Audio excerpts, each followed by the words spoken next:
अटल बिहारी वाजपेयी हिंदी विश्वविद्यालय भोपाल के सागर सेंटर 310 में प्रवेश प्रारंभ, जिसमें कार्य सबसे लोकप्रिय डिप्लोमा प्राथमिक चिकित्सा उपचार सेंट्रल बैंक ऑफ इंडिया के पास नेहा नगर मकरोनिया सागर 18 नवंबर को हुई।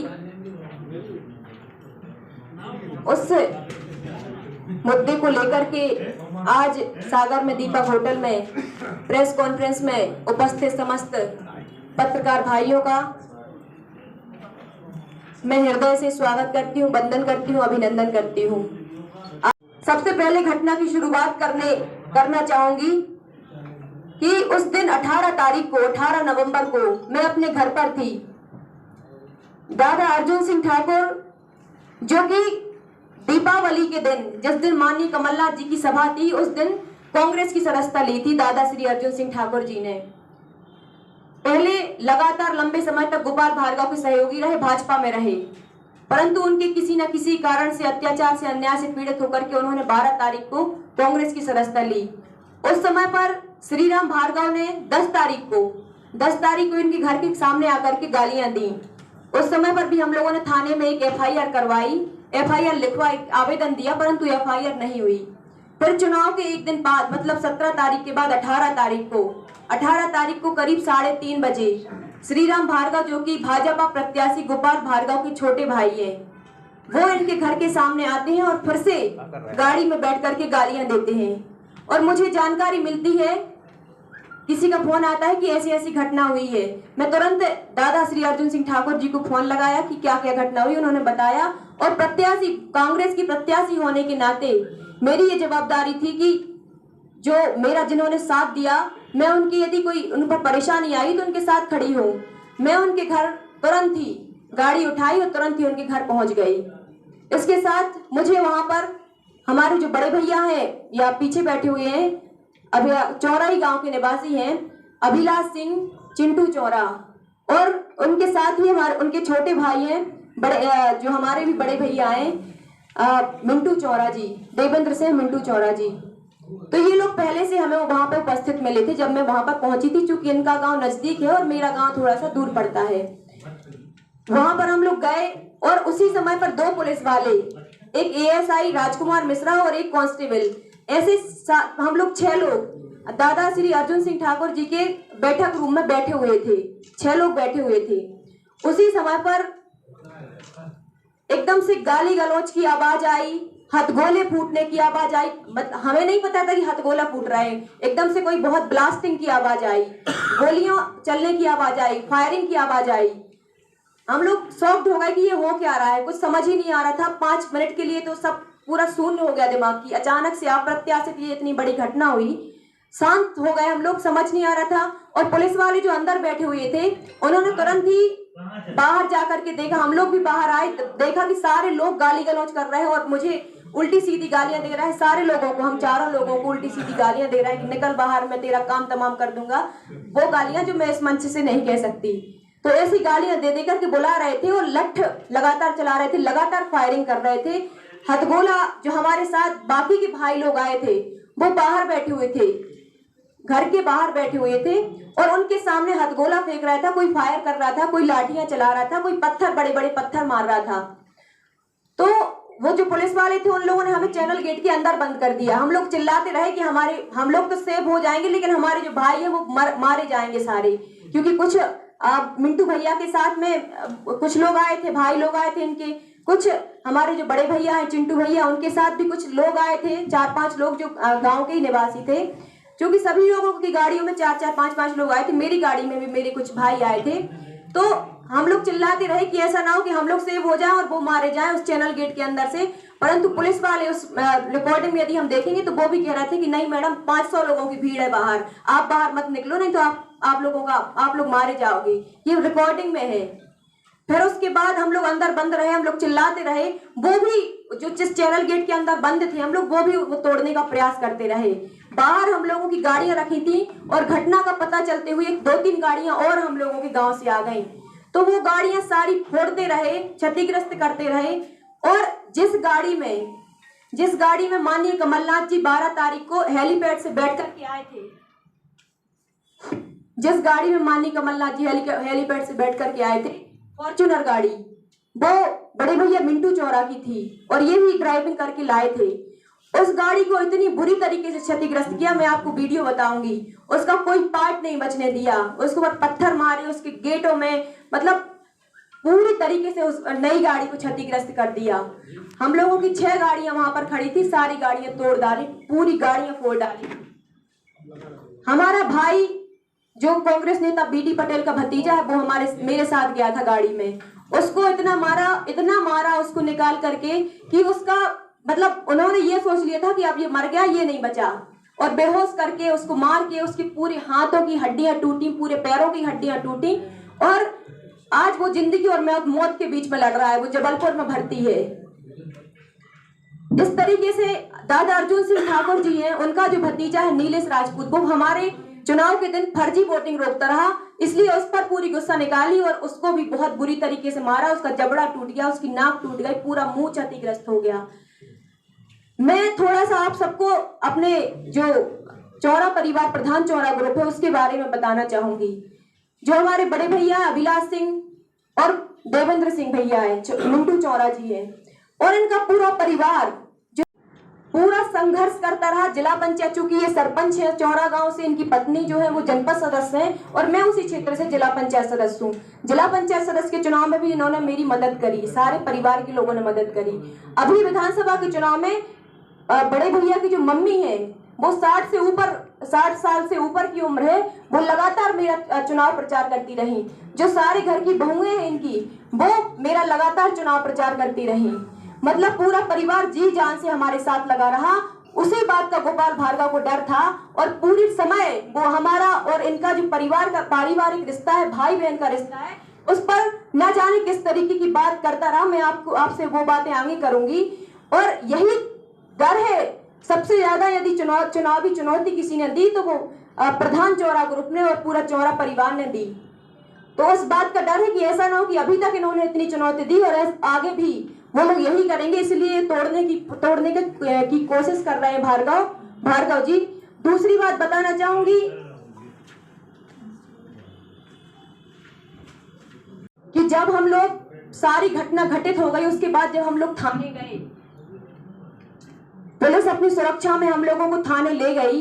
उसके बाद हम लोग रात के 2 बजे तक थाने में बैठे रहे और पुलिस से चिल्लाते रहे, कहते रहे कि हम लोगों को फरियादी बनाया जाए। जब हम लोग मौके पर मौजूद थे तो हम लोगों की तरफ से एफआईआर होना चाहिए, परंतु पुलिस ने कि 2 पक्षों में विवाद हुआ, गाली गलौज हुई और इतना कह के उनने अपनी बात समाप्त कर दी और मतलब एक छोटा सा विवाद बता दिया। जबकि वहां पर पूरी भीड़ ने हम पर हमला किया और हम लोगों ने जिस दिन को देखा, जिन अपराधियों को देखा, जिन लोगों ने उस समय हमला किया, उनका एक का भी नाम उस एफआईआर में शामिल नहीं हुआ। जो 4-5 लोगों को पुलिस वाले उसी समय पर पकड़ के लाए, उन लोगों के नाम ही हम लोगों ने नहीं दिए। जिन आरोपियों के नाम आज एफआईआर में दर्ज हैं, उनके नाम हम लोगों ने नहीं दिए। वो किसी और को 4-5, 20-20 साल के बच्चों को पकड़ के लाए और उसे एफआईआर में डाल दिया। जिन लोगों को हमने अपने प्रत्यक्ष अपनी आंखों से देखा, उन लोगों के नाम अभी तक एफआईआर में शामिल नहीं हुए। 2 बजे तक हम लोग बैठे रहे और उसके बाद पुलिस वालों ने अपनी खुद फरियादी बनकर के एफआईआर दर्ज करवा ली। हम लोगों की उसकी जानकारी नहीं है।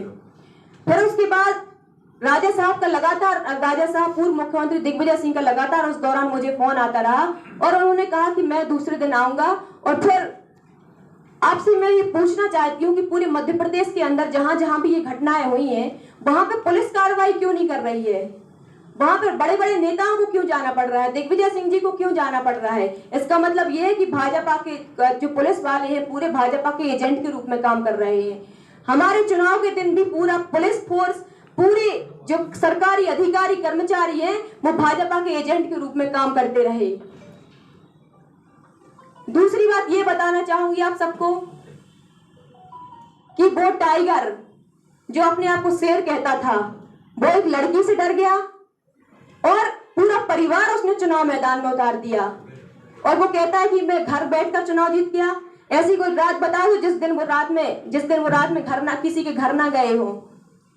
हर गांव में साल ओढ़ करके जाते थे, घर जाते थे, लोगों पर दबाव बनाते थे। रोज गणनायक में बैठ के चलती रही, पूरा परिवार उनका मैदान में उतर आया और किस तरीके से चुनाव लड़ा गया, इसकी प्रेस कॉन्फ्रेंस में आपको एक बार और करूंगी। मैं बहुत सारे साक्ष्य जुटाने में लगी हूँ, जितने कैमरा हैं उनकी रिकॉर्डिंग निकलवाऊंगी। पहले 150 पोलिंग पर हमारे यहाँ कैमरे लगे हुए थे, वो सारी कैमरे की रिकॉर्डिंग निकलवा के मैं बताऊंगी। और मुझे लगता है उनकी हार की बौखलाहट है जो इस तरीके से हम सब पर निकल रही है। दूसरी बात, आज जिस संबंध में प्रेस कॉन्फ्रेंस उस समय पर वो फेसबुक लाइव कर रहे थे कि कहीं कटिंग करवा रहे हैं, कहीं परिवार के साथ डिनर कर रहे हैं, ये अपने आप में शक पैदा करता है कि आप वोटिंग के एक दिन बाद ही ये जिस समय घटना हो रही थी, आप कहीं कटिंग करवा रहे हैं, कहीं आप डिनर कर रहे हैं परिवार के साथ, ये सब क्या तमाशा है।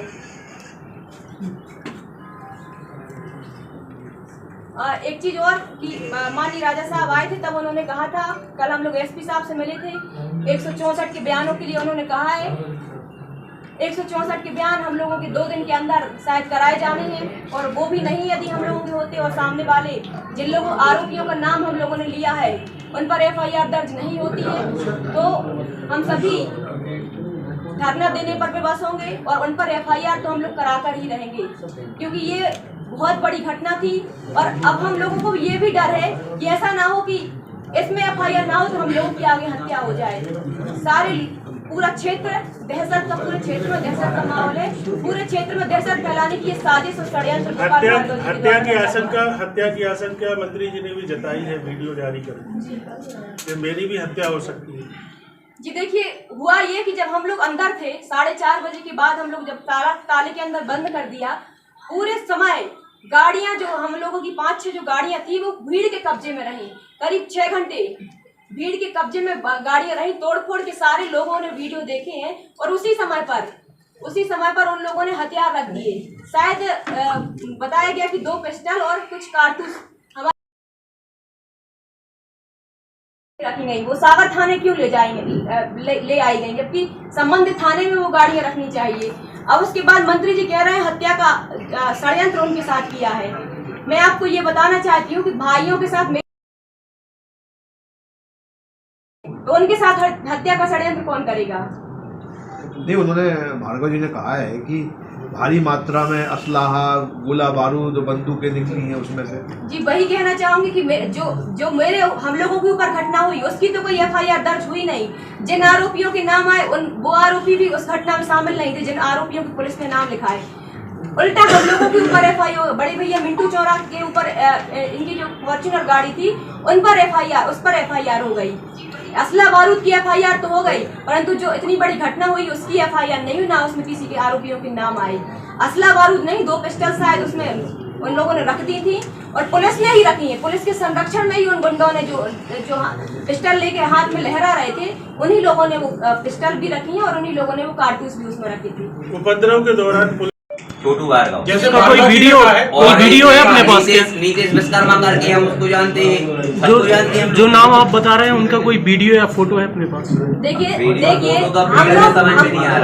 जितना हम लोग हमारी चूंकि एसपी साहब से बात हुई थी और एसपी साहब ने कहा कि आप वीडियो बना लो। यदि हम वीडियो नहीं बनाते, आप सबके सामने ये कह रहे हैं, यदि हम वीडियो नहीं बनाते तो आज वो घटना झूठी ठहराई जाती। परंतु हमने गोलियों के बीच में ऐसी फायरिंग हो रही थी, उन गोलियों के बीच में हमने अपनी जान हथेली पर रख के वो जितने वीडियो बना पाए वो बनाए मैंने। अब सारे 100 लोगों की भीड़ एक साथ आई, 200 लोगों की भीड़ एक साथ आई, 300 लोगों की भीड़ एक साथ आई और वो लगातार फायरिंग, हथगोला, लाठी सब चला रहे थे। कैसे हम लोग वीडियो बनाते? फिर भी जितने वीडियो हम लोग बना पाए उतने वीडियो हम लोगों ने बनाए। जैसे भार्गव जी ने कहा है कि पुराना विवाद था, वो 2 पक्षों का है, ये क्या पुराना विवाद रहा है? पुराना विवाद होगा तो शायद कोई हम लोगों की FIR भी होगी। कोई पुराना विवाद नहीं था, हमारे घर पर हुआ है हमला जी, कोई पुराना विवाद नहीं था, चुनाव का विवाद था कि चुनाव में भी जो सोचते हैं कि हमारा कोई विरोध ना करे, दहशत इतनी फैलाते हैं। अभी आसपास के जो 4-6 घर हैं वहाँ के बच्चे रात में सोच में उदक जाते हैं, वो रात में उदक जाते हैं, रोते हैं। 10 मिनट तक समझ में नहीं आया किसी के लिए क्या हो रहा है। फिल्मी दुनिया में तो कम देखा होगा अपन ने, इस सजीवन का आंखों देखा तांडव देखा है। आपने कहा पुराना विवाद था, कोई पुराना विवाद नहीं था। क्या विवाद था? कोई पुराना मैंने अभी बताया ना आपको। 40 साल हम उनके साथ रहे, 40 साल हम उनके साथ रहे। इस साल हमने उनका माने विरोध किया, हम कांग्रेस में आ गए। ये विरोध है। ये विवाद है। 10 तारीख को श्री राम 10 तारीख को मैं धमकी दी, खरीदने का प्रयास किया कि क्या चाहिए मैं उसे बोलूँ। हम नहीं भैया, हमने 40 साल में जब कुछ नहीं किया, हम 60 के ऊपर पहुंच गए, हम काय को लेंगे, वो क्या जरूरत। दिग्विजय सिंह जी आए थे रात 7 में गई था। अटल बिहारी वाजपेयी हिंदी विश्वविद्यालय भोपाल के सागर सेंटर क्रमांक 310 में प्रवेश प्रारंभ, जिसमें करें सबसे लोकप्रिय डिप्लोमा प्राथमिक चिकित्सा उपचार। इसके अलावा भारत में पहली बार गवर्नमेंट यूनिवर्सिटी से करें diploma in electro homeopathy DEMS। इसके साथ साथ हॉस्पिटल मैनेजमेंट और basic health care PG diploma में भी सीटें उपलब्ध। तो प्रवेश है सागर संभाग के सबसे पुराने और 100% रिजल्ट देने वाले सेंटर 310 में। ऑफिस का पता है सेंट्रल बैंक ऑफ इंडिया के पास, नेहानगर, मकरोनिया, सागर। Mobile number 7000834232।